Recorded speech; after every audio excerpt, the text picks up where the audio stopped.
বাংলাদেশ ও পাকিস্তানের মধ্যে আবারও সরাসরি ফ্লাইট চালু হতে যাচ্ছে। বিমান বাংলাদেশ এয়ারলাইন্সকে ঢাকা করাচি রুটে ফ্লাইট পরিচালনার অনুমতি দিয়েছে পাকিস্তান সিভিল এভিয়েশন অথরিটি। শুক্রবার পাকিস্তানের সংবাদ মাধ্যম জিও নিউজের এক প্রতিবেদনে এ তথ্য জানানো হয়েছে। ক্ষমতাচ্যুত প্রধানমন্ত্রী শেখ হাসিনার নেতৃত্বাধীন আওয়ামী লীগ সরকারের পতনের পর থেকেই দুদেশের পারস্পরিক সম্পর্কের বেশ অগ্রগতি হয়েছে। সংশ্লিষ্টরা বলছেন, এই সৌহার্দ্যপূর্ণ সম্পর্কের ফলাফল হিসেবেই পুনরায় সরাসরি ফ্লাইট পুনরায় চালুর সিদ্ধান্ত নেওয়া হয়েছে। সূত্র জানায়, সরকারের পক্ষ থেকে ছাড়পত্র পাওয়ার পর পাকিস্তান সিভিল এভিয়েশন অথরিটি রাষ্ট্রীয় পতাকাবাহী উড়োজাহাজ সংস্থা বিমান বাংলাদেশ এয়ারলাইন্সকে সরাসরি ফ্লাইট চালুর বিষয়ে অনুমোদন দেয়। প্রতিবেদন অনুযায়ী প্রাথমিকভাবে চলতি বছরের ৩০ মার্চ পর্যন্ত এই ফ্লাইট পরিচালনার অনুমতি দেওয়া হয়েছে। আর চলতি মাসের শেষ দিকে বাংলাদেশ ও পাকিস্তানের মধ্যে সরাসরি ফ্লাইট চালু হতে পারে। এর আগে পাকিস্তানে নিযুক্ত বাংলাদেশ হাই কমিশনার ইকবাল হোসেন খান বলেছিলেন, বিমান বাংলাদেশ এয়ারলাইন্স করাচি রুটে সপ্তাহে ৩টি ফ্লাইট চালুর প্রস্তুতি নিচ্ছে।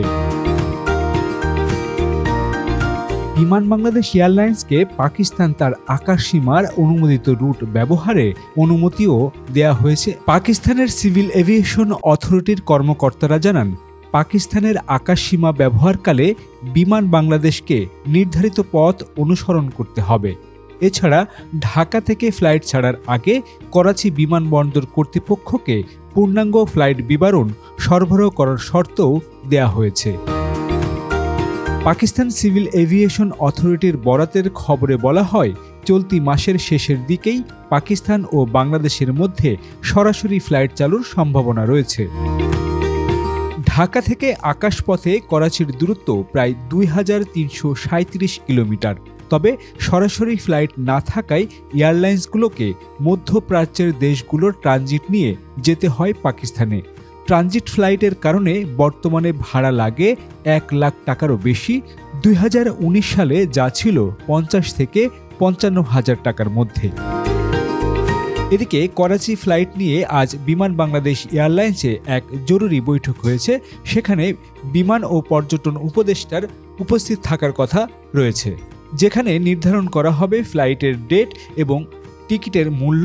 এছাড়া আনুষঙ্গিক যে সকল কার্যক্রমগুলো দ্রুত সম্পূর্ণ করা দরকার সেই সকল বিষয় নিয়েই আলোচনা হচ্ছে।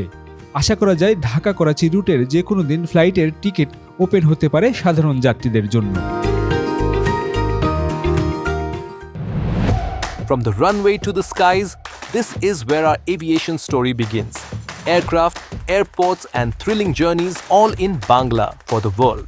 Discover the wonders of aviation, the known, the unknown, and the stories that make the skies come alive.